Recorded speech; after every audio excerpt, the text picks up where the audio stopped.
ಓಂ ಶ್ರೀ ಗುರು ಬಸವಲಿಂಗಾಯ ನಮಃ.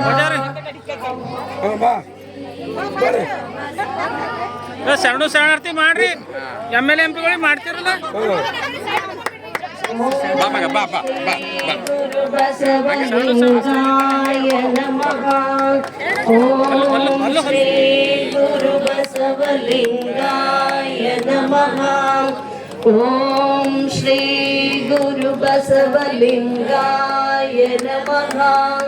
ಓಂ ಶ್ರೀ ಗುರು ಬಸವಲಿಂಗಾಯ ನಮಃ. ಓಂ ಶ್ರೀ ಗುರು ಬಸವಲಿಂಗಾಯ ನಮಃ. ಓಂ ಶ್ರೀ ಗುರು ಬಸವಲಿಂಗಾಯ ನಮಃ. ಮಕ್ಕಳಿಗೋಸ್ಕರ ಮಾತಾಜಿ ಈ ಕ್ಷಣದಲ್ಲೇ ಹೇಳಿದ್ರು, ಮಕ್ಕಳಿಗೋಸ್ಕರ ಯಾವ್ದಾರು ಹಾಡಿದೆ ಅಂತೇಳಿ. ನಾ ಹಾಡಕ್ ಬಂದ ಹಾಡು ಬೇರೆ, ಮಕ್ಕಳಿಗೋಸ್ಕರ ಒಂದು ಹಾಡನ್ನ